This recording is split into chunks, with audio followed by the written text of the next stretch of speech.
Oke, pada kesempatan kali ini kita akan membahas terkait dengan, nah di sini kita akan membahas terkait dengan apa ya? Kita akan membahas tentang usaha dan pesawat sederhana, ya, usaha dan pesawat sederhana.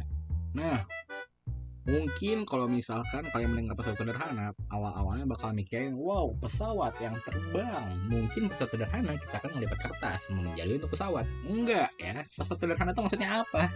Pesawat sederhana itu maksudnya mesin sederhana ya. Jadi jangan berekspektasi terlalu tinggi ya, mentang-mentang namanya pesawat jadi kayak wow, aerodinamika, kita akan belajar tentang terbang. Enggak ya. Pesawat sederhana maksudnya mesin sederhana ya, oke. Oke, kita akan bahas dulu dari usaha yang merupakan konsep dasar dari mesin ya. Jadi, usaha itu apa sih gitu ya? Ya. Apa itu usaha itu ya? Nah, jadi teman-teman ya, usaha itu adalah gitu ya.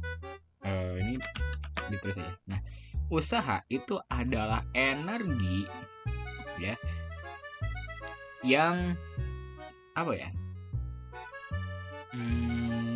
Yang dibutuhkan gitu ya. Suatu benda. Oh, energi dari gaya. Energi dari suatu gaya pada bentar ya, ini sabar. Kok agak bingung nih. Usaha ada energi dari gaya gitu ya, yang bekerja. Yang bekerja untuk memindahkan suatu benda. Nah, untuk memindahkan suatu benda. Nah, ini sorry ya, ini soalnya definisinya bikinnya sendiri ini ya. Sorry. Nah, ini tuh apa sih maksudnya? Jadi usaha itu adalah energi dari gaya yang bekerja untuk memindahkan suatu benda. Ya. Jadi, untuk membuat sebuah perpindahan, kita membutuhkan sebuah gaya. Dan itulah, gaya dan jarak itulah yang disebut dengan usaha gitu ya. Nah, jadi ya, usaha itu kan lambangnya W, work ya. Usaha itu sama dengan gaya dikali dengan perpindahan. Nah, makanya ini didefinisikan tadi ya. Usaha itu adalah gaya ya yang bekerja untuk memindahkan suatu benda. Memindahkan tuh ini ya. Definisinya kayak gitu sebenarnya ya. Nah, jadi ini nanti si usaha itu punya satuannya joule ya. Gaya itu punya satuannya newton dan perpindahan punya satuannya meter gitu ya. Nah, loh kok ini satuannya joule, bukannya joule itu satuannya kalor. Kalor itu kan joule kan? Ingat nggak? Ayo. Kalor yang Q sama dengan MC delta T. Ini satuannya kalor loh, joule itu. Kok jadi usaha? Terus kalau kita ingat-ingat energi mekanik, M dikali G dikali H, ini juga satuan energi itu joule. Ayo. Nah, ini sebenarnya nggak salah ya. Kalor itu adalah energi panas. Ini MGH ini adalah energi potensial gravitasi. Energi kinetik juga nanti satuannya joule. Energi potensial pegas juga satuannya joule gitu ya. Jadi, kesimpulannya apa? Joule itu adalah satuan buat energi. Nah, usaha juga satuannya joule. Kenapa satuannya joule? Karena usaha itu sebenarnya konsepnya mirip sama energi. Cuman kalau usaha itu lebih menekankan ke gaya dan perpindahannya. Jadi sebenarnya usaha itu sama. Ya, sama energi itu konsepnya sama gitu. Makanya sama-sama joule kan secara dimensi.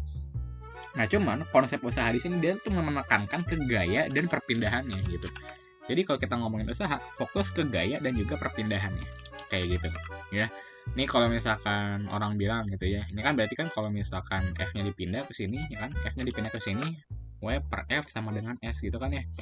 Jadi semakin besar usaha, semakin besar perpindahannya. Semakin besar gaya, semakin sedikit perpindahannya. Ya makanya orang bilang nih, kalau misalkan hidup kita pengen bikin perubahan, perkecil gaya dan perbesar usaha. Jadi jangan banyak gaya, tapi kita harus banyak usaha. Wis, kata-kata hari ini ya. Nah, oke.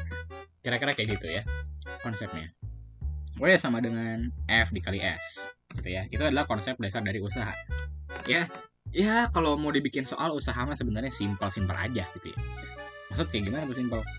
Kayak gini contohnya ya. kalau misalkan soal usaha misalkan ya, kita balik lagi ke gaya yang ada gaya-gayanya itu ya.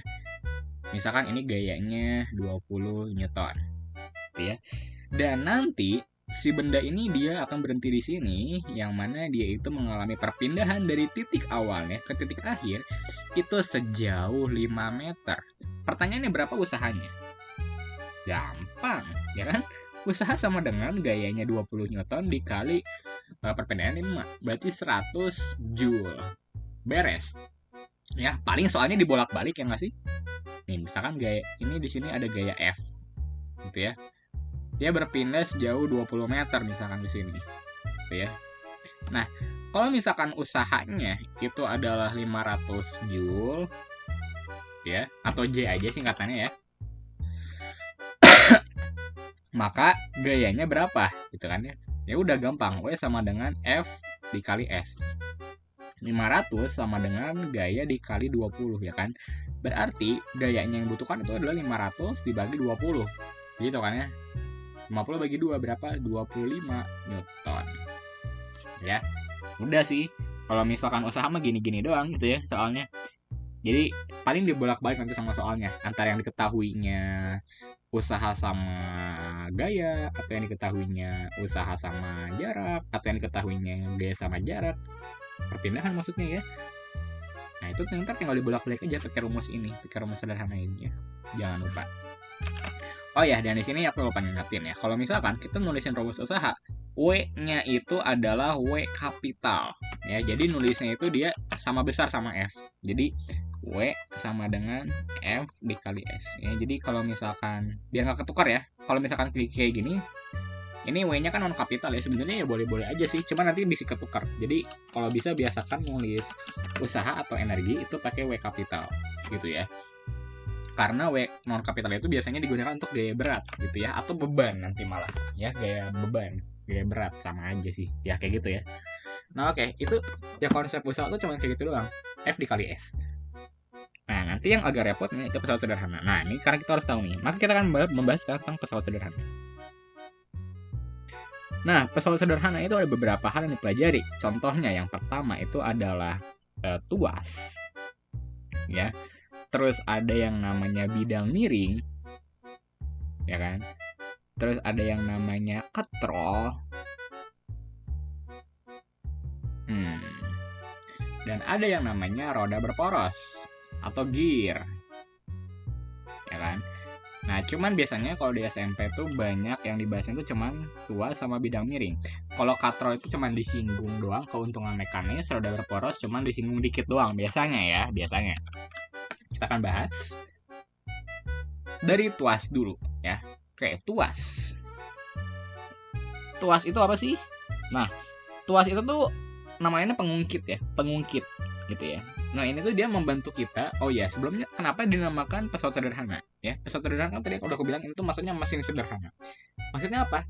Pesawat sederhana itu diciptakan untuk mempermudah kerja manusia. Maksudnya gimana tuh? Misalkan nih, kita awalnya mau ngangkat beban gitu ya. Ini kan bebannya nih. Bebannya itu punya gaya berat misalkan dia 2000 Newton gitu. Wow, 2000 Newton. Berarti kan otomatis kalau kita mau mindahin misalkan ya, ini kan barang di sini ya. Misalkan kita mau mindahin barangnya ke sini. Tuh. Ini misalkan ada ketinggiannya nih, ketinggiannya 3 meter gitu. Kita mau mindahin bendanya ke sini. Nah, itu kan kalau kita mindahin manual pakai tangan itu berat banget. Artinya apa? Artinya kita memerlukan gaya yang dikeluarkannya berapa? 2000 Newton dikali perpindahannya, ya nggak sih? Usaha kita kan berarti 2000 Newton dikali perpindahannya 3, ya kan? Nah, ini akan sangat capek dong kalau berarti kita pakai gayanya 2000 Newton, ya nggak sih? Artinya kita harus mengeluarkan gaya 2000 Newton. 2000 Newton itu setara 200 kg loh ya. Artinya kita harus mengeluarkan gaya 2000 Newton buat ngangkat benda ini dan mindahin 3 meter. Gitu kan ya. Nah, fungsi pesawat sederhana atau mesin sederhana itu adalah membuat gitu ya, benda ini berpindah dengan gaya yang lebih kecil. Jadi kita nggak memerlukan gaya 2000 Newton. Misalkan kita hanya cukup 100 Newton aja, kita udah bisa mindahin. Nah, itu gimana caranya? Pakai pesawat sederhana. Ya. Oke. Kita akan bahas dulu dari tuas gitu ya. Nah, tuas itu ada 3 jenis, ya kan? Ada tuas 1, ada tuas 2, ada tuas 3 gitu ya. Nah, ada tuas 1, ada tuas 2, ada tuas 3, ya. Nah, secara umum dulu ya. Biasanya tuh tuas tuh digambarnya pakai tuas yang ini, ya. Nah, jadi ini tuh kayak semacam jungkat-jungkit gitu ya. Nah, namanya juga pengungkit ya kan. Nah, jadi misalkan ya, di sini tuh ada sebuah massa, ada sebuah beban gitu ya. Nah, dia tuh kan memiliki gaya berat beban.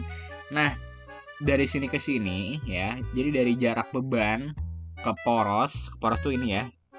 Tempat tengah-tengahnya jungkat-jungkit itu namanya poros putarnya ya kan. Nah, ini tuh namanya lengan beban. LB, lengan beban ya. Terus nanti akan ada juga yang namanya gaya di sini. Gaya kuasa dalam hal ini ya kan. Nah, ini yang disebut dengan lengan kuasa.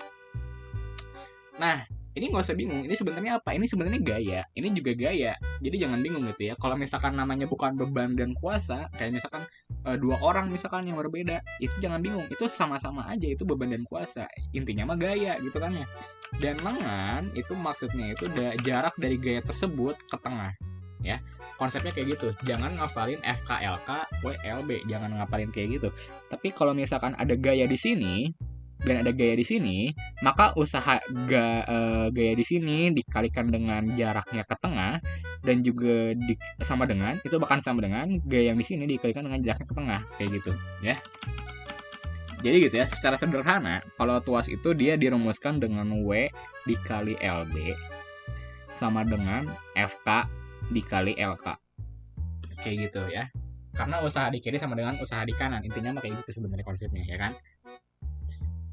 Nah, gitu ya. Nah, ini kalau kita ibaratin gitu ya. Yang tadi kita coba lihat pakai konsep yang tadi ya. Misalkan kita punya sebuah batu nih. Ya. Sebuah batu ini dia memiliki massanya itu 200 kg. Berarti kan dia beratnya 2000 Newton, ya kan? Nah, kalau kita misalkan mau mindahin gitu ya. Mau mindahin batu ini, artinya kita memerlukan gaya 2000 Newton dong, ya nggak sih? Nah, misalkan kalau kita bikin suatu sistem tuas di sini, sistem jungkat-jungkit gitu ya. Terus kita taruh porosnya di sini, misalkan. Nah, ya, jadi misalkan dari sini ke poros itu adalah 1 meter misalkan. Nah, dan dari sini ke sini ini adalah 20 meter misalkan. Nah, dengan hal ini ya kan, berarti misalkan kita awalnya kan kita mau ngangkat manual kan. Jadi kita butuh gaya 2000 Newton. Nah, kalau sekarang kita ngangkatnya cukup dari sini aja nih, cukup dari yang biru nih. Nah, cukup dari sini, ya kan? Nah, ini kita mau ngangkatnya dengan cara ngedorong ini ke sini. Ngedorong ini ke bawah ya kan? Ngedorong ini kita dorong ke bawah, gitu kan ya. Nah, berarti kan kita berlaku perumusan ini kan, ya kan? Bebannya 2000 Newton dikali lengan bebannya 1 meter sama dengan gaya kuasanya dikalikan dengan 20 meter. Ya kan? Berarti dalam hal ini 2000 sama dengan 20 F ya kan? Maka F-nya sama dengan 2000 dibagi 20. Coret-coret 200 Newton. Nah, lihat ya. Ini gaya yang semula dibutuhkan 2000 Newton nih buat ngangkat ini doang seorang diri. Tapi dengan kita membuat sistem tuas seperti ini, gaya yang dibutuhkan menjadi berkurang. Dia cuma menjadi 200 Newton doang. Nah, itulah kenapa yang tadi aku bilang pesawat sederhana atau mesin sederhana itu mempermudah kerja manusia. Kenapa? Karena yang awalnya kita memerlukan gaya 2000 Newton buat mengangkat beban seberat ini, kita hanya memerlukan gaya 200 Newton dengan bantuan pesawat sederhana. Nah, kayak gitu. Nah, inilah yang disebut dengan keuntungan mekanis. Ya, keuntungan mekanis itu apa sih? Keuntungan mekanis itu adalah ya beban di awal yang harusnya ditanggung sama kita. Ya, jadi kalau kita nggak pakai pesawat sederhana itu berapa sih? Gitu ya. Gaya yang dibutuhkan 2000 Newton kan? Nah, setelah pakai pesawat sederhana, berapa sih yang dibutuhkan gayanya? Jadi 200 Newton, ya kan? Nah, 2000 dibagi 200 berapa? 100 kan? 10. Sorry, 10 ke 100. Nah, 10. Nah, keuntungan mekanisnya artinya 10. Nah, apa sih keuntungan mekanis? Ini tuh artinya ya, kita tuh kerja berapa kali lebih efektif sih? 10 kali lebih efektif. Kenapa? Karena kita cukup memerlukan 1/10 gaya dari beban aslinya. Ya kan? Artinya sih kita bisa mengangkat beban itu 10 kali lipat gitu. dari gaya yang kita keluarkan. Itu artinya keuntungan mekanis, kayak gitu ya.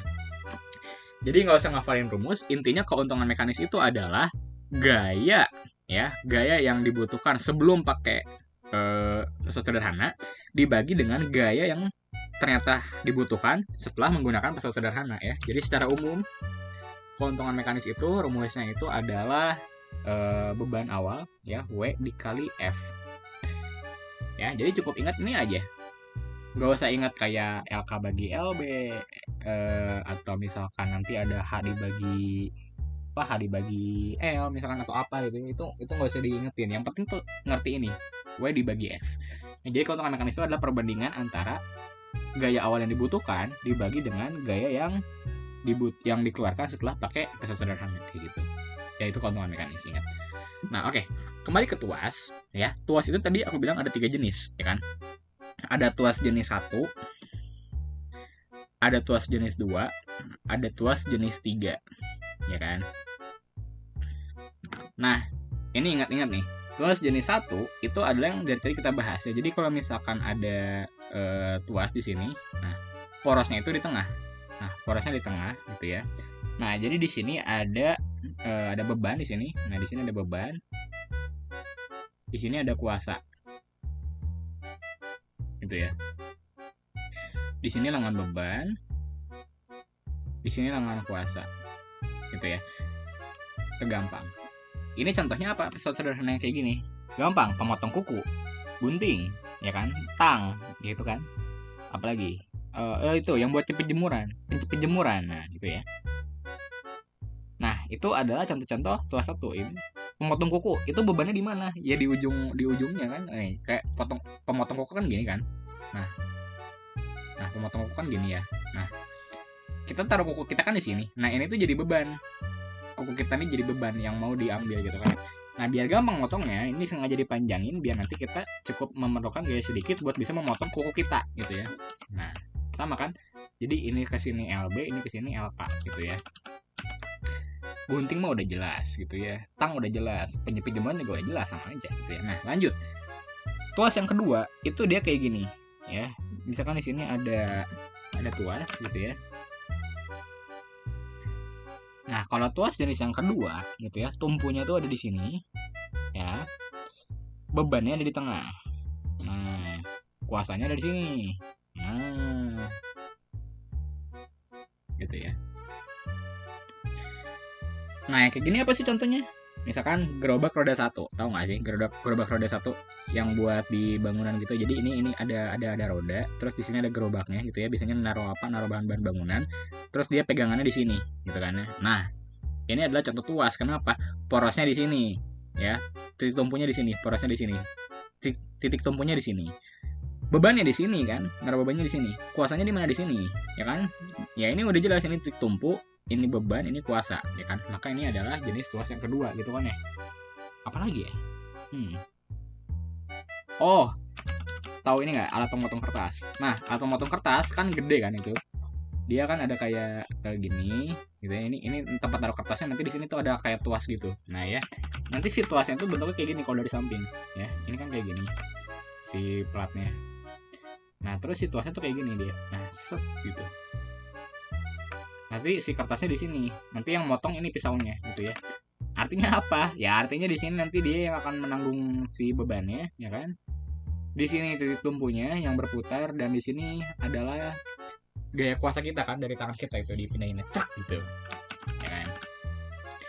Nah, itu adalah contoh juga buat tuas tipe 2 gitu ya. Nah, kalau tuas tipe 3 apa? Kalau tuas tipe 3 itu kebalik ya. Jadi sama, si porosnya itu di ujung juga.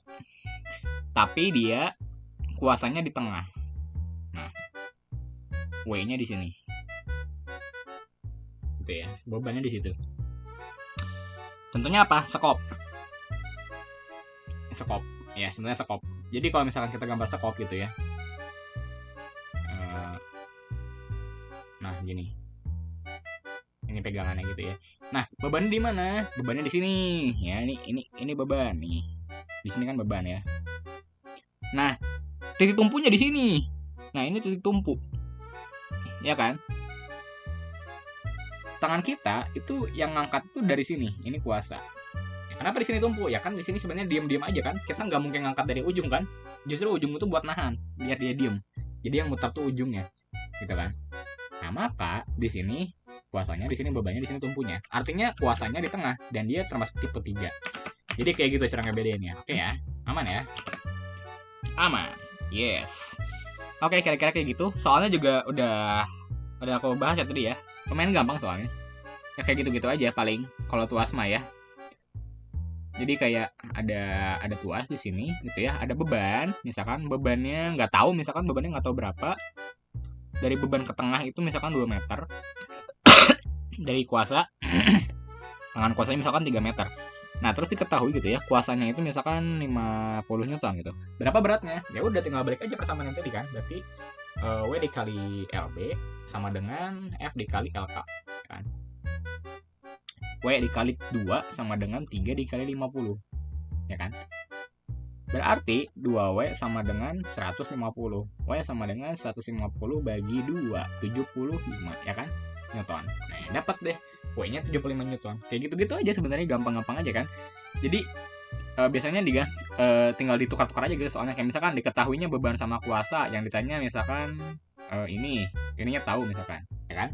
Atau misalkan yang ditanya beban, diketahuinya panjang lengan sama kuasa. Ya tinggal dibolak-balik aja ya, tinggal ngitung-ngitung aja nanti. Nah, nanti juga ada misalkan suatu saat soalnya itu jungkat-jungkit. Kayak misalkan nih, ada 2 orang mau bermain. Ada 2 orang mau bermain jungkat-jungkit, katakanlah A dan B gitu ya. Nah, tapi A dan B ini memiliki massa yang berbeda gitu ya. Nah, misalkan ada jungkat-jungkit nih.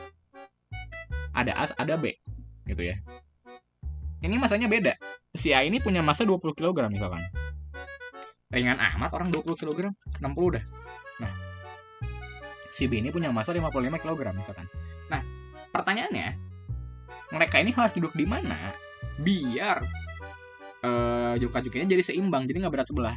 Nah, misal si A ini dia duduknya 2 meter dari jungkat-jungkit, maka si B ini harus duduk di mana? Sebenarnya pertanyaannya cuma dimodif kayak gitu, ya kan? Kayak misalkan 2 orang anak bernama Ani dan Budi gitu ya, dengan massa Ani 60 kg dan massa Budi 55 kg, ingin bermain sebuah jungkat-jungkit gitu ya. Jika Ani duduk 2 meter dari titik tumpu, maka di mana Budi harus duduk agar jungkat-jungkitnya seimbang? Nah, kan sebenarnya kayak gitu kan dimodifnya soalnya. Nah, cuman sebenarnya konsepnya sama aja. Di sini kita bukan ngomonginnya lengan kuasa sama lengan beban ya. Berarti kita di sini Indonesia kayak A ya. Jadi si berat A gitu ya.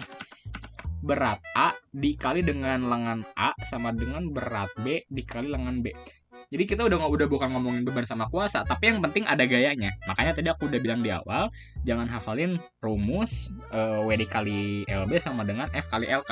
Karena nanti kalau dikasih soal cerita pasti bingung, mana beban mana kuasa gitu ya. Yang penting kita tahu ini gaya, ini gaya, ini gaya. Loh, kan diketahuinya massa, kok bisa jadi gaya? Ya ingat, ya gaya berat itu sama dengan massa dikali gravitasi. Tinggal dikali 10 aja ya kan. Berarti ini jadinya 600 Newton. Ini berarti jadinya berapa? 550 Newton, 550 Newton ya kan. Tinggal dihitung weh ya kan. Kalau dia mau nyari tahu berapa di mana posisi duduk dia, artinya kan kita yang disuruh nyari lengan B kan. Gitu. Ya udah tinggal masukin aja di sini. 600 dikali lengan A-nya 2 sama dengan 550 dikali lengan B. Tinggal sedikit perhitungan ya kan. 600 kali 2 berapa di sini? 1200 sama dengan 550 lengan B ya kan. Nah, maka lengan B-nya itu adalah 1200 dibagi 550. Ya, ini tinggal dihitung aja sendiri ya. Ya, meter. Kayak gitu. Atau biasanya modifnya kayak gini juga. Misalkan B-nya itu udah tahu, dia tuh duduknya misalkan si B ini duduknya di 10 meter misalkan. Nah, terus ternyata nggak seimbang, A-nya lebih berat. Maka B-nya harus maju berapa banyak gitu kan ya. Nah, itu juga sama. Sebenarnya konsepnya kayak gini. Cuma nanti lengan B-nya itu kita logikain gitu. Kayak misalkan nih, kita diketahui lengan B-nya yang harusnya itu 2 meter gitu. Cuman si B-nya duduknya 10 meter gitu. Nah, pertanyaannya si B-nya itu harus maju berapa meter? Ya udah tinggal berarti kan dia kan awalnya kan 10 meter nih. Ternyata pas dia 10 meter itu nggak seimbang. harusnya kalau kita hitung-hitung gitu ya, jadi kita mengabaikan dulu 10, jadi kita abaikan dulu gitu ya. Setelah kita hitung-hitung, LB-nya 2 ternyata dapatnya. Oh, artinya biar dia seimbang, lengan si B-nya harus 2. Artinya dia harus maju sampai dengan 2 meter. Nah, artinya dia harus maju berapa? Harus maju 8 meter. Ya, itu contoh-contoh soal modifnya kayak gitu, kira-kira ya. Jadi jangan bingung sama soal cerita. Intinya mah ingat konsepnya, ingat konsep kayak gini. Nanti tinggal logika-logika dikit biar, oh iya, ini kan kayak gini. Ya, oke, yes. Keuntungan mekanis nggak usah dibahas lagi ya, tadi udah cukup dibahas, kayaknya sudah cukup jelas. Intinya keuntungan mekanis itu adalah gaya yang awalnya dibutuhkan sebelum pakai tuas, sama dibagi dengan gaya yang dibutuhkan setelah pakai tuas, gitu. Pasti keuntungan mekanis itu dia di 1 ke atas ya. Kalau di bawah 1 itu artinya bukan yang menguntungkan, yang merugikan itu mah ya. Artinya kita kan membutuhkan gaya yang lebih besar. Kira-kira kayak gitu. Oke. Lanjut, selanjutnya kita akan bahas bidang miring ya. Bidang miring ini juga sama konsepnya. Dia itu mempermudah gitu ya untuk memindahkan barang gitu ya. Nah, misalkan nih, kalau misalkan kita punya beban di sini ya. Di sini kita punya beban. Dia tuh 200 Newton, 20 kg gitu ya. Kita suruh pindahin ke atas. Oh my god, capek banget gak sih? Nah, kita suruh pindahin ke atas di sini nih. Ya, misalkan tingginya 5 meter. Oh, capek banget. Nah, gimana caranya biar nggak capek? Ini kan artinya kan kalau kita mindahin 200 sama 5 kan berarti energi yang kita butuhkan berapa? 200 dikali 5 kan? Ya kan? Gayanya 200 kan? Gayanya 200. Sama aja, capek dong, ya nggak sih? Nah, maka kita bisa membuat suatu bidang miring biar dia jadi lebih enak. Nah, bidang miring misalkan ya, jadi kita bikin bidang miring kayak gini. Panjangnya gitu ya, ini misalkan panjangnya 20 meter. Nah, kalau misalkan kita ngomongin bidang miring, itu berlaku persamaan kayak gini. Ya, ini aku tulis aja bebannya di sini ya. Di sini kuasa F, bebannya W. Ya. Ini adalah tinggi, ini adalah panjang lintasan atau panjang sisi miring bidang miring. Nah, di sini berlaku F dikali H sama dengan F dikali H sama dengan sorry. WH sama dengan Fs. W dikali H sama dengan F dikali S. Nah, ini ya. Konsepnya apa? Kan kalau kita mindahin manual berarti kan kita butuh gaya berat si benda dikalikan dengan ketinggian kan. Itu kalau kita mindahin manual. Tapi kalau kita mindahin pakai bidang miring, kita cukup ngedorong dia pakai suatu kuasa dikalikan dengan panjang lintasannya. Sama-sama kan, konsepnya sama-sama konsep kuasa di sini. Sama-sama konsep usaha di sini kan. Ini gaya, ini perpindahan. Jadi kan kalau kita ngemindahin pakai bidang miring, artinya kita harus ngangkat si bendanya kan. Bendanya berapa? Gaya berat, ya kan? Berapa newton lah, sekian newton gitu. Berarti kan kalau kita pakai studi kasus soalnya, ya kan? Kalau kita nggak pakai bidang miring atau W kali H, itu artinya kita memerlukan 200 Newton dipindahkan ke 5 meter. Artinya usaha yang kita butuhkan itu 200 dikali 5, ya kan? Nah, usahanya mah sama. Cuman dengan mengakali dengan bidang miring, kita cukup memerlukan F dikali S doang. Ini kan sama-sama usaha kan? F kali S kan usaha, W kali H juga usaha. Kalau pakai bidang miring, gitu ya. Nah, ini kita langsung aja hitung ya. Nah, 200 dikali 5 sama dengan 20 kali F. Gitu kan ya. Jadi kalau misalkan nggak pakai bidang miring, kita butuh 200 Newton buat ngangkat si bendanya untuk perpindahan 5 meter. Kalau kita pakai bidang miring, gitu ya. Ini kan jadinya berapa? 1000. Itu kita butuh 20 F. Nah, F-nya berapa? Kita hitung aja langsung di sini ya, pindah ruas, jadinya 1000 bagi 20. Coret-coret 100 bagi 2, 50 Newton. Nah, lihat ya. Yang semula kita butuhnya 200 Newton, kita hanya butuh 50 Newton dengan menggunakan bidang miring kayak gitu. Sama-sama kan, tujuannya sama-sama ke sini, sama-sama ke atas ini, ya. Tujuannya kita sama, tujuannya sama-sama ke atas ini. Tapi dengan menggunakan bidang miring, gaya yang kita keluarkan jadi lebih sedikit, meskipun lintasannya jadi lebih panjang, karena emang itu idenya, ya. Misalkan ditanya keuntungan mekanisnya berapa? Oh, keuntungan mekanis. Ingat tadi keuntungan mekanis itu apa? gaya yang diperlukan sebelum ya. Gaya yang diperlukan sebelum pakai bidang miring itu 200, ya kan? Dibagi sama gaya yang diperlukan sesudah pakai bidang miring 50. Dalam hal ini sama dengan 4. Nah, artinya keuntungan mekanis sama dengan 4 apa? Yang tadi ya, artinya kita memerlukan gaya untuk memindahkan beban tersebut cuman 1/4 kali si gaya berat bebannya. Artinya kita bisa 4 kali lebih efisien, bisa 4 kali lebih efektif. Kayak gitu maksudnya. Ya, aman ya, bidang miring cuma kayak gini doang kok. WH sama dengan Fs. Nah, contoh-contoh bidang miring atau misalkan hal-hal yang mengaplikasikannya apa? Contohnya adalah tikungan pada gunung, gitu ya. Loh, kok bisa tikungan pada gunung? Kalau misalkan tikungannya sengaja dibikin tanjakan curam, itu pasti akan berat banget kan kendaraan kita. Nah, makanya dia dibikin lintasannya panjang supaya meskipun kita melintasnya jadi jauh lebih panjang gitu ya, tapi minimal kendaraan kita tetap kuat, nggak berat dia. Kalau misalkan tanjakannya terlalu curam, gitu ya, itu dia kasihan si kendaraannya kan, karena dia memerlukan gaya yang lebih besar untuk bisa sampai di puncak sini. Tapi kalau misalkan dengan puncak yang sama kita pakai tanjakan yang landai gitu ya, nah ini si kendaraan itu nggak bakal seberat itu gitu buat nyampe atas. Tapi resikonya ya lintasannya jadi lebih panjang.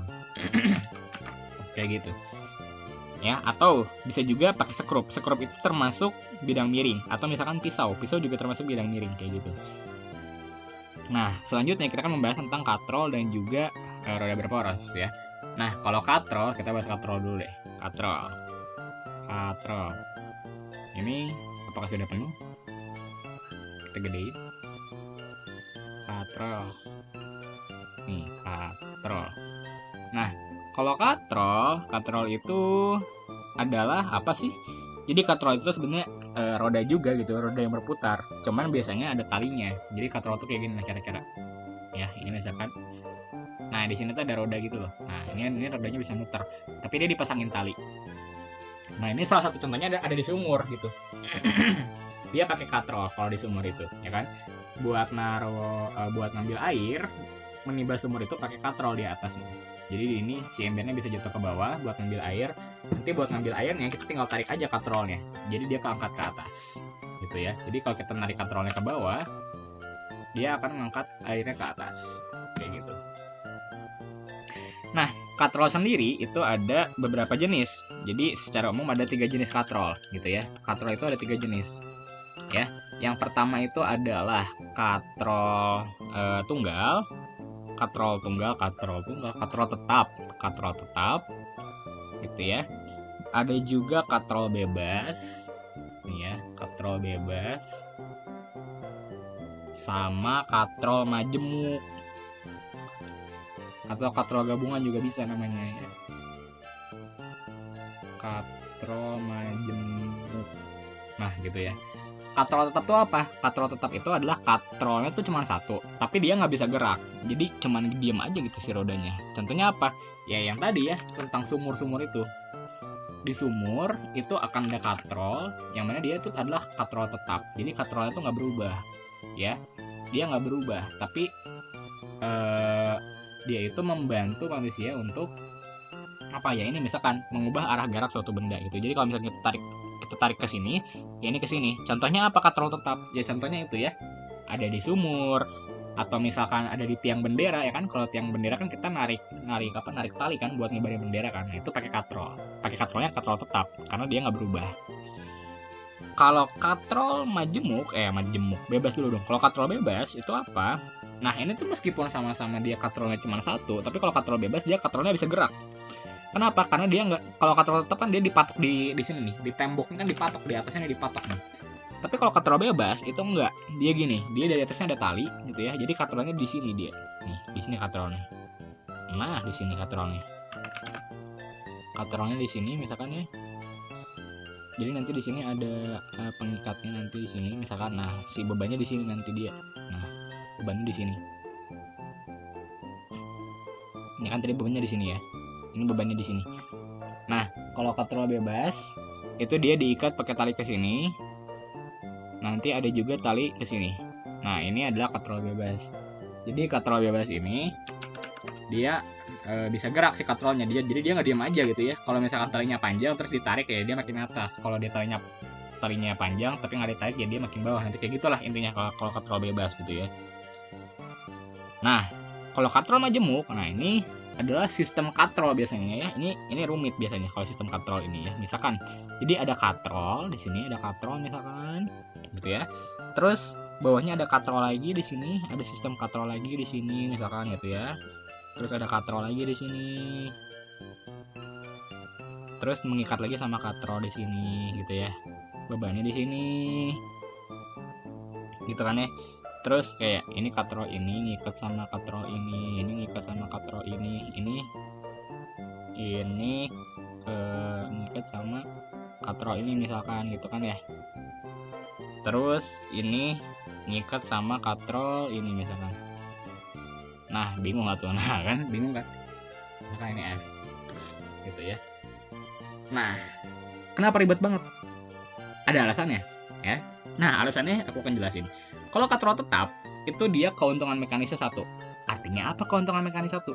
Artinya gaya yang diperlukan sebelum pakai katrol sama sesudah pakai katrol sama aja. Loh, kenapa jadi mesin sederhana? Kan tadi mesin sederhana kegunaannya buat mempermudah manusia. Artinya, gaya yang diperlukan di awal sama ketika kita menggunakan pasal sederhana akan berubah. Pas pakai pasal sederhana akan lebih sedikit pakai gayanya. Kenapa keuntungan mekanisnya 1? Artinya kan dia tidak memberikan keuntungan gaya. Nah, bener ya. Jadi kalau kita misalkan ngangkat ember ya yang dari sumur, kalau kita angkat manual biasa itu misalkan 200 Newton, 20 kg. Seneng banget kayaknya sama angka 200. 50 aja. Misalkan 50 Newton. Jadi dia 5 kg si ember ini. Kalau kita angkat biasa begitu ya, pakai tangan biasa, tok. Ya kita butuh gaya 50 Newton. Kalau pakai katrol, ini misalkan diikat katrol gitu ya. Ya sama, gaya yang dibutuhkan 50 Newton juga. Ini tetap perlu 50 Newton, kalau nggak 50 Newton kagak keangkat. Lah terus gunanya apa gitu ya? Gunanya itu ini. Katrol itu digunakan, katrol tetap itu digunakan untuk mengubah arah benda, mengubah arah gerak gaya gitu ya. Nah, kan kalau misalkan sumur kan dia dalam ya. Nih, kalau sumur kan dia dalam ke bawah. Ini permukaannya di sini. Tapi kan sampai bawah kan airnya ya nggak sih? Nah, kan nggak mungkin dong kalau misalkan kita mau ngangkat air manual sampai ke bawah gitu kan ya. Nah, makanya ada katrol. Di sini katrol ini mempermudah manusia. Kenapa? Karena dia mempermudah kita untuk mengubah arah gerak gayanya. Ya, jadi dia tinggal kita turunin ke bawah, tinggal kita tarik ke atas gitu kan ya. Meskipun gaya yang diperlukannya sama, tapi arah geraknya itu berubah. Nah, jadi kegunaan dari katrol tetap itu adalah mengubah arah gerak gayanya, gitu kan ya.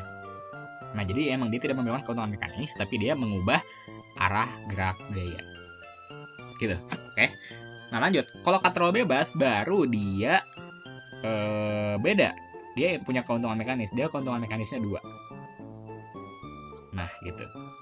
Kalau katrol majemuk, nah ini keuntungan mekanisnya itu sama dengan banyak tali. Nah, makanya kenapa katrol majemuk itu dia ribet banget sistemnya. Kalau kita gambarin susah gitu ya, agak susah gitu, harus teliti gambarnya. Dan ini katrol majemuk ini juga sebenarnya banyak banget gitu pengaplikasiannya gitu ya, terutama di konstruksi bangunan. Itu pakai katrol semua tuh yang talinya banyak. Jadi sistem katrolnya banyak. Ya kenapa? Karena beban-bebannya banyak. Tinggal talinya aja dia bikin sistem katrol yang talinya banyak, nanti banyaknya tali itu jadi keuntungan mekanis. Makanya jadi lebih gampang. Kira-kira kayak gitu lah tentang katrol ya. Aman ya. Nanti kalau misalkan ada latihan soal katrol, ya paling pertanyaannya cuman kayak ini keuntungan mekanisnya berapa. Nanti tinggal dilihat dari jenis katrolnya, dia katrol apa. Kalau misalkan katrol majemuk, dia artinya banyaknya tali, keuntungan mekanis. Kalau misalkan katrol bebas, artinya dia keuntungan mekanisnya 2. Tapi kalau katrol biasa, ya keuntungan mekanisnya nggak ada. Jadi, misalkan ya, ada soal kayak gini. Nah, sebuah beban diangkat dengan menggunakan sebuah katrol, gitu ya. Beban tersebut adalah 60 Newton. Berapa gaya yang diperlukan untuk menarik beban tersebut? Nah, kita lihat ini katrol apa? Oh, ini katrol tetap. Artinya, kalau katrol tetap, keuntungan mekanisnya sama dengan 1. Artinya gayanya sama dengan beban, ya kan? Keuntungan mekanis kan tadi adalah beban dibagi gaya, ya kan? Berarti kan kalau keuntungan mekanisnya 1, ya kan? Maka bebannya 60 dibagi gaya. Maka gayanya juga 60, ya kan? Nah, Newton. Kayak gitu, ya. kalau katrol bebas, misalkan katrol bebas nih, misal ada katrol bebas gitu ya. Ada katrol bebas di sini. Nah, ada katrol bebas set gitu ya. Misalkan diketahui nih si katrol bebas di sini ya, di sini digantung beban di sini.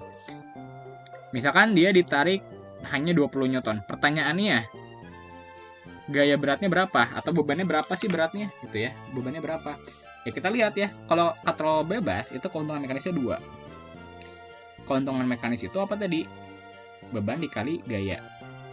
Ya kan? Artinya 2 sama dengan beban yang nggak tahu gayanya 20 Newton. Artinya beban aslinya itu adalah 20 dikali 2 sama dengan 40 Newton. Ya udah, kayak gitu-gitu aja sebenarnya katrol. Jauh lebih gampang kan daripada yang tadi kan. Paling yang nanti agak rumit kalau misalkan kita baca katrol yang banyak tali ya, atau sistem katrol atau katrol majemuk gitu. Itu yang agak rumit gitu ya. Oke, aman, sistem katrol kayak gitu doang. Kita lanjut. Berikutnya adalah roda berporos ya. Ini roda berporos ini sebenarnya jarang banget dibahas. Cuman kita coba aja bahas ya. Kalau di jenjang SMP maksudnya. Oke, roda berporos. Nah, kayak gitu ya. Roda berporos. Nah, kalau roda berporos roda berporos itu dia merupakan suatu mesin sederhana gitu ya. Yang biasanya itu ada beberapa roda gitu. Jadi contohnya nih, kayak misalkan gear gitu. Tahu kan yang sistem di jam itu ada yang gear kayak gini kan. Nah, ini termasuknya roda berporos kan ada poros putarnya kan. Atau misalkan ada kayak yang dihubungkan pakai tali, ini sepeda, ini juga roda berporos ya kan. Nah, ini ada talinya sepeda ini. Nah, gitu. Nah, atau misalkan ada yang buat ngangkat beban tuh kayak gini nih. Kayak misalkan nih muter apa namanya, muter jarum jam, tahu kan? Itu muter jarum jam kan ada putarannya kan. Nah, itu biasanya pakai roda berporos juga. Kenapa gitu? Kayak misalkan ya, di sini ada buletan, ada putaran gitu. Terus di sini dia nanti nyambung. Kalau ini diputar nanti dia nyambung sama putaran di sini. Nah, gitu. Ya. Jadi nih, kalau misalkan kita ngasih beban di sini. Nah, atau ngasih kuasa lah, ngasih kuasa sama ngasih beban di sini ya. Ini sebenarnya bisa dihitung gitu ya. Ini misalkan ini adalah R gitu ya. Ini adalah R kecil gitu ya. Jadi nanti F dikali R besar sama dengan W kali R kecil. Nanti ini kayak gini rumusnya ya. Rumus apa namanya? Rumus roda berporos kayak gini nanti. Jadi dia dari jari-jarinya perbandingannya itu ya. Yang perbedaannya itu adalah jari-jarinya. Maka nanti kalau misalkan ada yang kayak gini, contoh biasanya sistem roda itu gimana sih gambarnya? Gini. Nah, misalkan ada roda di sini, nah ada sistem roda di sini, tuh ya. Nah, ada roda kayak gini. Nah, gini nih gambarnya bagus nih. Wih. Terus di sini dihubungin lagi pakai tabung gitu ya. Nah, di sini ada lagi di sini. Di sini ada semacam roda gitu. Nah, di sini ada roda gitu, kan? Terus di sini ada tangkai doang di sini. Jelek. Bentar, aku gambar yang bagus nih biar kebayang. Nah, kira-kira gitulah ya. Nah, jadi misalkan ya, di sini ada beban yang digantung. Nah, sini ada beban yang digantung. Nah, nanti kuasanya itu ini, kita muter putaran yang gede. Ini jadi kuasa. Nah, F gitu ya. Nah, ini ada jari-jari di sini, R. Ini juga ada jari-jari sebulutan yang kecil, ini R, ya kan? Nah, nanti diketahui. Oke, contoh soalnya gimana? Gini misalkan ya. Ada beban di sini digantung di sini, ini 20 Newton. Ya. Ini misalkan jari-jari roda yang kecil, ini jari-jarinya itu adalah misalkan 2 cm deh. Nah, ini jari-jari yang besar, ini misalkan jari-jari yang besar ya, 10 cm misalkan. Nah, berapa usaha yang diperlukan gitu. Nah, ingat tadi rumusnya apa? Gaya dikali jari-jarinya sama dengan ban dikali jari-jarinya, ya kan? Nah, berarti kan F dikali 10. Nah, ini karena sama-sama CM gak usah diubah ke SI ya. Pokoknya kalau persamaan udah sama, itu nggak usah diubah ke SI. Tapi kalau pakai rumus itu harus diubah ke SI. Sama dengan 20 dikali 2. Kan? 10F sama dengan 40. Berarti F sama dengan berapa? 40 bagi 10 sama dengan 4 Newton. Gitu. Nah, maka ini adalah 4 Newton. Nah, jadi kalau pakai roda berporos juga ada keuntungan mekanisnya, ya kan? Keuntungan mekanis apa tadi? Berarti 20 dibagi 4, ya kan? Ini gaya sebelum, ya, dibagi gaya sesudah. Sama dengan 5. Jadi 5 kali lebih efektif. Kayak gitu. Ya. Ya so far kayak gitulah. Nah, cuman di beberapa situasi juga dibahas juga jenis-jenis roda gitu ya. Jenis-jenis roda tuh ada 3 ya. Kalau ini seporos ya, kalau ini tuh dia sepusat karena dia memiliki poros yang sama. Jadi itu ada 3 jenis roda gitu ya. Yang pertama itu adalah sepusat. Contohnya gini. Contohnya misal ada roda di sini, ada lagi roda di sini. Nah, ini kan yang tadi ya. Ini ada yang jari-jarinya lebih kecil, ada jari-jarinya yang besar, ya kan. Nah, ini adalah sepusat namanya, sepusat. Contohnya apa? Misalkan di alat yang tadi ya, atau misalkan di jarum jam. Itu kalau misalkan si putarannya atau si gearnya itu benar-benar di belakang si jarumnya, itu berarti dia sepusat, ya kan? Ada juga misalkan roda di roda di mobil truk, itu kan kayak gitu juga kan. Nah, selain sepusat ada juga yang namanya bersinggungan. Nah, kalau bersinggungan dia kayak gear mesin gitu loh. Jadi kayak di sini ada roda, di sini ada roda lagi gitu. Cuman ukurannya beda gitu, ya kan? Nah, ini namanya bersinggungan roda-roda ini, ya. Terus nanti ada juga yang dihubungkan pakai tali. Contohnya kayak apa? Kayak sepeda contohnya, ya. Nah, ini kayak gitu. Ini R, ini R.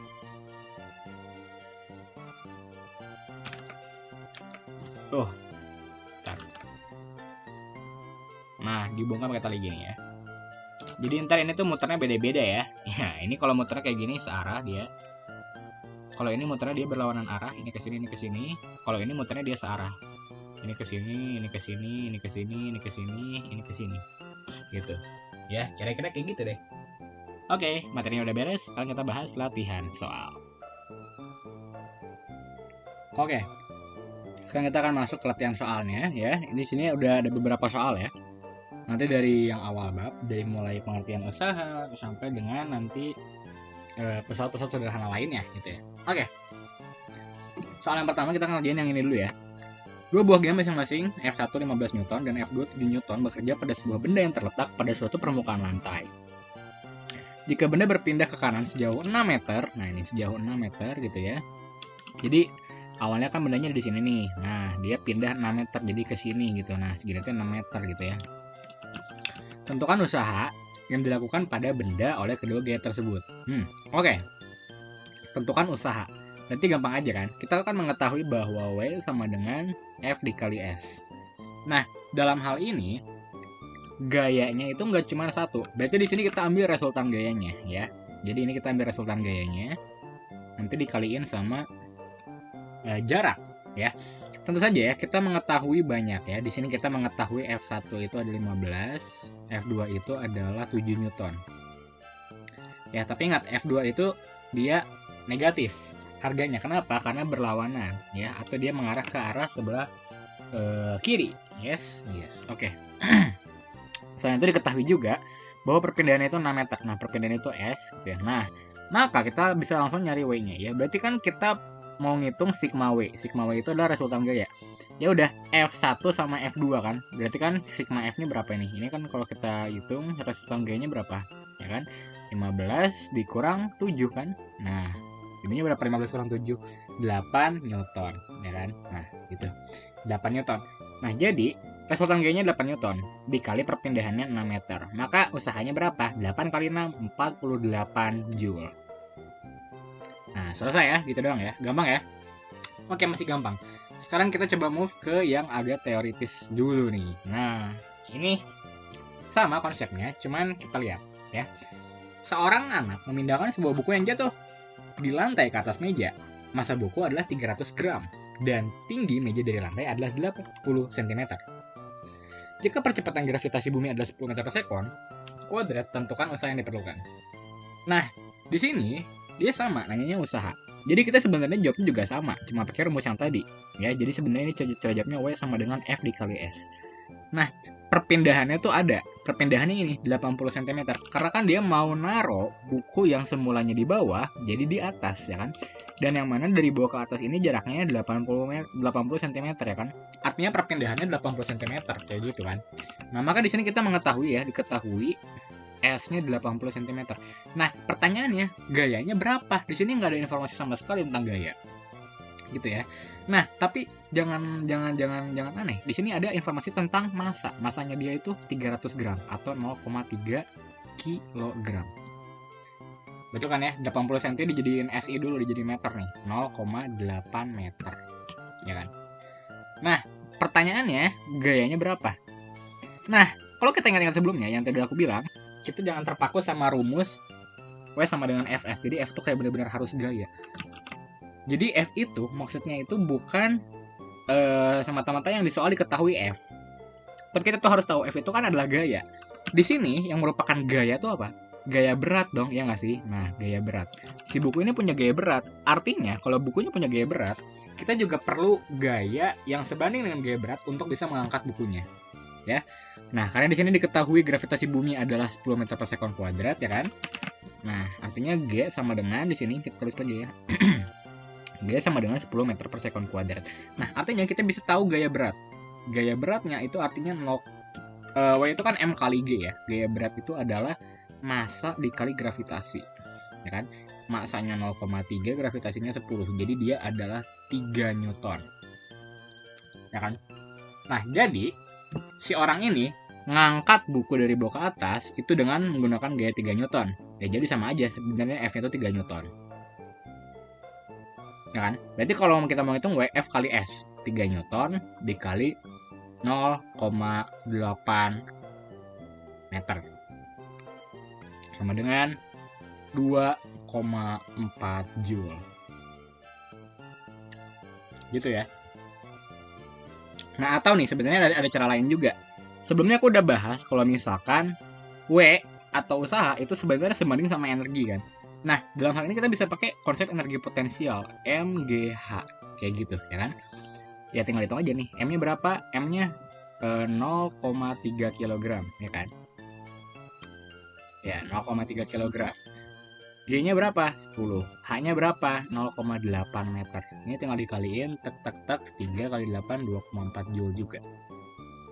Sama gitu ya. Bebas lebih suka sama cara yang mana? Kalau misalkan yang ini, itu artinya kalian harus ngerti konsep energi potensial dulu gitu ya. Kalau nggak paham, pakai aja konsep yang ini, yang tadi sama. W sama dengan Fs, cuman F-nya dapat dari mana? F-nya dapat dari gaya berat. Nah, kayak gitu. Oke, next ke soal selanjutnya.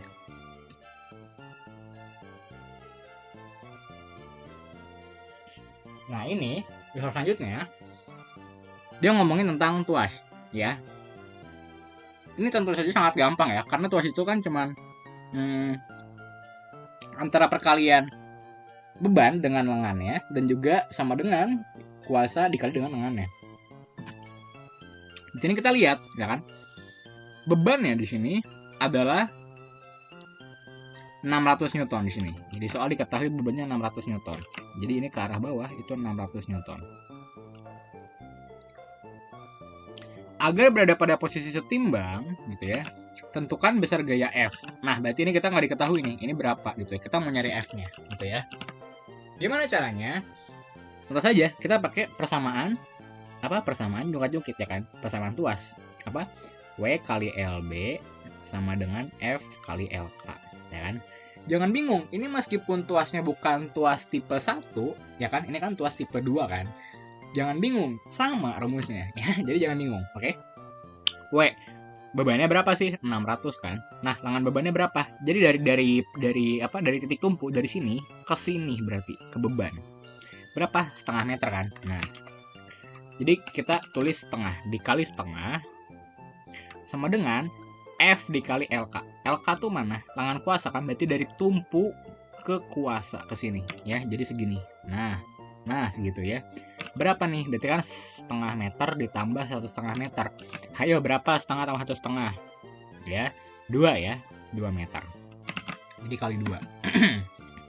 Yes, oke. 600 sama setengah, coret jadi 300. Sama dengan 2F. Nah, maka F sama dengan 300 bagi 2 sama dengan 150 Newton. Beres. Oke, sangat mudah. Kita lanjut ke soal berikutnya. Nah, ini dia. Seorang pekerja hendak menaikkan sebuah lemari besi ke bak belakang truk dengan menggunakan bidang miring seperti gambar. Nah, ini bidang miringnya ya. Oke.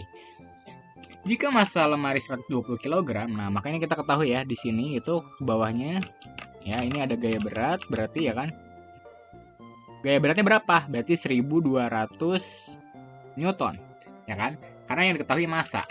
Kalau kita yang namanya gaya berat, berarti W sama dengan M kali G, ya kan? Nah, itu kan. W itu kan beban kan. Jadi massa dikali gravitasi, jangan lupa. Jadi ini 120 dikali 10. Gravitasinya kan 10 ya di sini. Nah, tentukan gaya minimal yang diperlukan pekerja untuk menaikkan lemari. Nah, ini artinya nanyanya kuasa ini tuh sama aja, ya kan? Karena gaya yang diperlukan untuk menaikkan lemari setelah dia pakai bidang miring. Gitu. Nah, yang kedua, keuntungan mekanik bidang miring. Berarti ini yang ditanya KM, ya kan? Keuntungan mekanis, ya. Oke, langsung aja. Bidang miring tadi rumusnya apa sih? Ingat dong, ya nggak sih? Jadi beban dikali dengan ketinggian sama dengan F dikali S, ya kan? Kuasa dikali sejarak tempuh bidang miringnya, ya kan? Bebannya 1200, ketinggiannya 1 meter, ya kan? Ini 1 meter kan? Nih. Sama dengan F-nya kita nggak tahu berapa, dikali dengan 2, ya kan? Nah, dikali dengan ini, segini kan 2. Jadi 1200 sama dengan 2F, maka F-nya sama dengan 1200 dibagi 2, berapa? Hayo. Jawabannya adalah 600 Newton. Ya. Itu untuk yang A. Berhasil ya. Yang jawab yang A gampang. Nah, untuk jawab yang B gimana? Keuntungan mekanis. Nah, jangan lupa ya, konsep keuntungan mekanis itu apa sih? Nah, anggap bidang miringnya nggak ada dulu nih. Kalau bidang miringnya nggak ada, artinya kita harus memindahkan lemari dengan berat 1200 Newton ke atas ini, yang mana itu membawa jarak 1 meter gitu. Nah, maka itu kan kita memerlukan gaya 1200 Newton kan. Nah, maka kalau nggak pakai bidang miring, kita perlu 1200 Newton. Tapi setelah pakai bidang miring berapa? 600 Newton kan.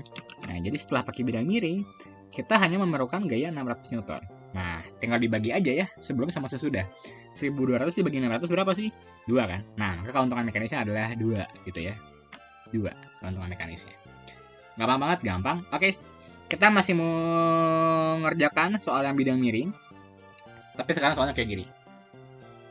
Jika besar gaya F adalah 60 Newton, nah jadi ini kita udah tahu ya, si kuasanya ini dia 60 Newton nih. Tentukan keuntungan mekanis yang bidang miringnya sama berat bebannya. Berat bebannya, ya oke? W di sini. Nah, di sini sih aku mau ngerjain yang B dulu ya. Kenapa yang B? Karena kita kan kalau keuntungan mekanis kan harus tahu gaya awalnya karena sebelum pakai bidang miring gitu kan ya. Nah, yang B gimana caranya? W dikali H sama dengan F dikali S. Jangan lupa itu ya kan. Nah, bebannya nggak tahu kan? W. H-nya tahu 3 meter. Nah, 3 meter. Sama dengan F-nya 60, S-nya 4. Ups, salah. Bukan 4 S-nya. Lihat ya. Jadi di sini 4 itu adalah ini. Ya, ini kan adalah H ya kan. Ini 3, nilai H itu 3, ya kan? Ini H. Kalau 4, ini bukan S. Ini tuh adalah alasnya. Ya, jadi dari sini ke sini 4, dari sini ke sini 3. Nah, ini gimana cara nyarinya, ya kan? Karena kan kita nggak penting 4-nya. Kita tuh mau nyari yang ininya, ya kan? Karena yang dilintasi sama si kotak ini adalah ya jalur miring ini, gitu kan? Gimana cara nyarinya? Nah, tentu saja kalau kita mengingat-ingat lagi pelajaran ilmu matematika, ini sudah memenuhi kriteria segitiga siku-siku, begitu kan ya? Nah, segitiga siku-siku maka berlaku Pitagoras, ya kan? Kalau di sini A, di sini B, di sini C, ya kan? Maka berlaku C sama dengan akar A kuadrat tambah B kuadrat, ya kan? Atau kalau mau bingung, C kuadrat sama dengan A kuadrat tambah B kuadrat, ya kan? Nanti ini diakarin kedua ruas, nanti C kuadratnya jadi C doang, gitu ya. Oke. Kira-kira kayak gitu, maka kita cari dulu nih S-nya, ya. Kita cari dulu S-nya. Nih, S itu sama dengan akar dari 3 kuadrat tambah 4 kuadrat, ya kan? 3 kuadrat berapa sih? 9. 4 kuadrat 16. 9 tambah 16 berapa? 25. Akar 25 berapa? 5. Maka S-nya adalah 5, ya kan? Nah, berarti ini di sini kita tahu nih. 3W sama dengan 60 dikali 5. Nah, 60 kali 5 berapa nih? Nah, 60 kali 5 adalah 300, ya. Maka W-nya adalah 300 dibagi 3 sama dengan 30 Newton. Oh 30. Salah, sebentar. 10 Newton. 10 Newton. Salah. 100 Newton. Iya, kenapa yang berapa kali tuh? Ya, oke. Ya, jadi bebannya atau gaya beratnya dari yang mau diangkut tersebut gitu ya. 100 Newton. Gitu ya. Oke, itu berat beban. Nah, sekarang keuntungan mekanis. Kita mau nyari keuntungan mekanis. Artinya, keuntungan mekanis itu apa sih tadi? Gaya yang diperlukan sebelum pakai bidang miring sama setelah pakai bidang miring. Sebelumnya berapa sih? Berarti kan kalau sebelumnya kan cuma W-nya doang kan? Artinya kita butuh 100 Newton. Ya, sesuai dengan yang kita cari tadi. Ya, 100 Newton. Setelah pakai bidang miring, berapa diperlukannya? Dia diketahui 60 kan? Nah, ini 60 itu setelah pakai bidang miring. Nah, maka 100 dibagi 60 Newton. Berapa coba? Seret 10 bagi 6 ya. 10 bagi 6. Ayo 10 bagi 6 berapa? Coret-coret bagi 2 jadinya 5/3. Nah, keuntungan mekanisnya adalah 5/3. Kayak gitu. Kita lanjut ke soal berikutnya. Nah, selanjutnya kita masuk katrol-katrolan. Cuman kita masih belum move on sama bidang miring, ya. Jadi di sini seorang anak memodifikasi sebuah katrol dan bidang miring untuk menaikkan sebuah balok seperti terlihat pada gambar berikut. Nih ya, dilihat ya. Jadi di sini ada patokannya di sini ya. Di sini ada semacam pengikat di situ ya. Dan dari pengikat ini gitu ya, dipasangkan tali gitu ya. Yang mana di sini tuh mengangkat sebuah katrol gitu ya. Jadi segayanya dia mengarah ke sini, dia narik ke situ ya. Di sini ada sebuah katrol. Nah, gitu ya. Dan katrolnya itu mengangkat sebuah beban. Nah, beban ini dia diketahui nih 1200 Newton. Ya, artinya dia memiliki berat 1200 Newton, ya. Kita tahu nih beratnya 1200 Newton. Ya kan? Nah, di sini juga kita tahu ya, kalau bidang miring tadi kita butuhnya ketinggian sama jarak tempuh kan? Berarti ketinggiannya kita tahu H-nya itu 3 meter. Ya kan? Jarak tempuhnya 5 meter. Ya, ini udah tahu ya jarak tempuhnya segini ya. 5 meter. Ini diketahui di soal. Kalau nggak diketahui gimana? Ya tinggal Pythagoras. Yes. Oke. Kita udah tahu nih. Beratnya udah tahu, ketinggiannya tahu, jarak tempuhnya tahu. Yang ditanya apa? Gaya yang diperlukan untuk anak tersebut menaikkan balok. Berarti kan ditanya F kan? Di sini gayanya perlu berapa biar si yang ini, balok yang ini bisa sampai ke ujung sini, ya kan? Gimana caranya? Ya gampang aja. Kita pakai konsep bidang miring ya kan?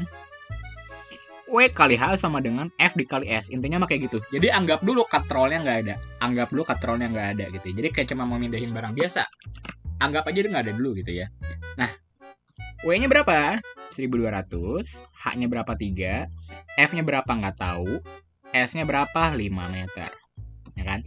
Hitung. 1200 kali 3. 3600 sama dengan 5F ya kan? Nah, maka F sama dengan 3600 dibagi 5 gitu ya. Berapa 3600 dikali 5? 720. Ya kan sih? Ya, benar-benar. Harusnya benar. 720. Oke. Kayak gitu. Benar nggak sih 720? Benar kan? Iya, benar-benar. 720. 3200 dibagi 2. Ya. 720 ya. Jadi jawabannya 720? Enggak. Nah, belum beres. 720 itu adalah gaya yang diperlukan kalau dia nggak pakai katrol. Nah, pertanyaannya sekarang kita lihat.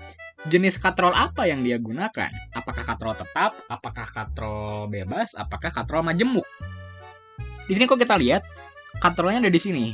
Jadi dia tidak terpatok pada suatu tembok gitu ya, tembok atau dinding. Enggak.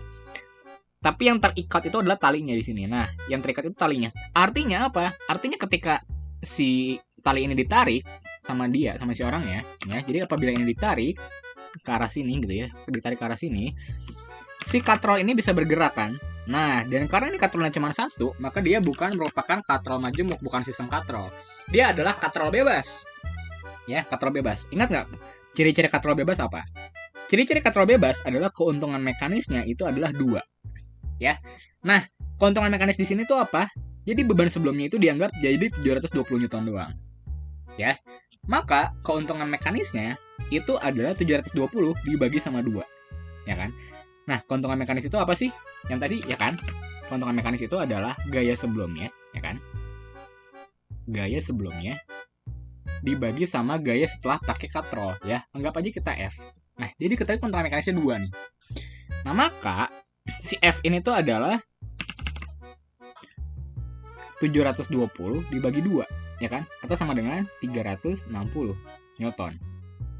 Gitu. Ya. Jadi, maksudnya keuntungan mekanis 2 itu ya, dalam kata lain adalah beban yang sebelumnya atau gaya yang diperlukan sebelumnya terbagi menjadi 2 gitu. Jadi yang sebelumnya 720 Newton nih, harusnya dia angkat 720 Newton nih. Karena keuntungan mekanisnya 2 gitu ya, maka 720 ini dibagi 2. Nah, maka si orang ini cukup memerlukan gaya tarik sebesar 360 Newton saja gitu ya. Nah, ini adalah jawaban yang A. Ya, karena dia memadukan katrol dan juga bidang miring kayak gitu. Lanjut, yang B. Keuntungan mekanis sistem katrol dan bidang miring. Nah, ini ditanya KM. Lah, tadi bukannya KM-nya udah tahu ya, KM-nya kan 2. Nah, salah. KM2 itu adalah untuk katrolnya doang, gitu ya. Sedangkan kita belum maduin sama bidang miring, ya. Cara memadukannya gimana? Ya, lihat aja, nih ya. Jadi secara keseluruhan dia cuma butuh 360 Newton. Jadi di sini 360 Newton itu buat keseluruhan ya. Jadi nih buat ngerjain yang B, kita tahu keuntungan mekanis itu adalah gaya sebelum pakai alat dibagi biaya sesudah pakai alat. Sebelum pakai alat berapa? Berarti kan harusnya dia mengangkut 1200 Newton sendirian kan. Nah, berarti sebelumnya tuh 1200 Newton. Bukan 720 loh ya, itu salah. 720 itu kalau dia pakai bidang miring doang. Kalau dia nggak pakai sama sekali, itu 1200. Kalau yang ditanya keuntungan mekanis bidang miring, ya 1200 dibagi 720, ya kan? Yang ini soalnya, ya kan? Kalau misalkan katrol doang gimana? Ya 720, karena kan beban yang ditanggung katrol kan 720 kan? 720 dibagi 360, gitu. Karena yang katrol yang ini. Tapi kalau seluruhnya, ya, jadi dia nanya keuntungan mekanis sistem katrol dan bidang miring, itu artinya kita pakainya 1200 beban awal sama beban akhirnya setelah pakai katrol dan bidang miring. Jadi 360 di sini. Nah, gitu. Ya kan? Coret 36 12 coret jadinya berapa? Hayo. Jadinya ini dibagi 6, 20 per 60 ya, 2/3. Balik dong. sorry. Balik. Ini jadinya 20 per 6. Gitu kan ya, 20 per 6.